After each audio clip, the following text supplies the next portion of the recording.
Labis ang sakit na nararamdaman ngayon ng host-actress na si Carla Estrada matapos ipangalandakan ng kanyang dating boyfriend na si Jam Ignacio ang mga larawan kasama ang bago nitong DJ girlfriend na si Jelly O na mas bata sa kanya.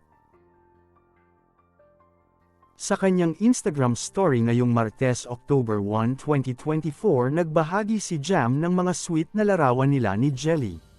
Sa pangalawang larawan, makikita si Jam na kayakap si Jelly at may kasama silang ilang kaibigan. Ang ikatlong post nito ay isang reel na may nakasulat na mga pangako. Ang nasabing mga mensahe ay galing sa kantang Forever and Ever and Always na kinanta ng isang singer na nagngangalang Ryan Mac. Ang nasabing video ay kuha sa loob ng sasakyan. Ilang mensahe sa lyrics ang nakaagaw pansin sa mga netizen dahil sa katatapos lamang umano na breakup ni Jam Ignacio sa aktres na si Carla Estrada. Ayon sa lyrics na nais sabihin nito sa kanyang bagong girlfriend, "I promise, I'm yours, always and forever. Through the good and the bad, for worse or for better. I wanna be with you, for the rest of my days. I promise I'll love you."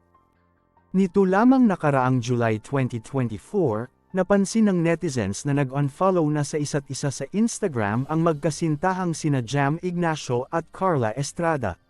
Bukod sa pag-unfollow sa isa't isa sa Instagram, tanggal na rin lahat ang mga larawan na magkasama sila sa kani-kanilang social media account. Ayon sa lumalabas na balita, na hindi na umano kaya ni Carla Estrada ang mga luho ni Jam kaya siya iniwan nito matapos ang 7 taong pagsasama. Bukod dito malaki ang age gap ng dalawa, nasa edad 49 na si Carla habang 37 lamang si Jam. Isa rin umano sa naging dahilan ng kanilang hiwalayan ay ang pagiging babaero umano ni Jam kaya't tuluyan na nilang tinuldukan ang kanilang relasyon.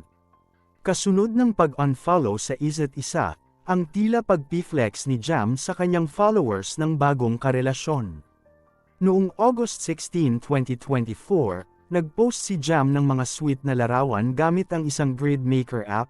Ang ibinahaging larawan ni Jam ay may 9 na pinagtagpi-tagping piraso na animoy isang puzzle na naging agaw pansin sa karamihan.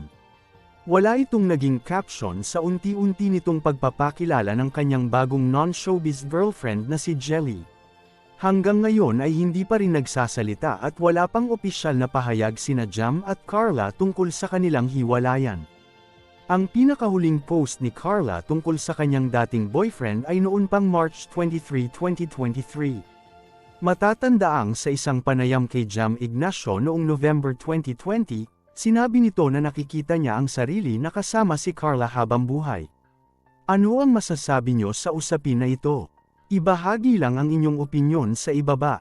At kung bago ka pa lang sa aking channel mag-subscribe ka na para sa susunod pa nating mga bagong upload.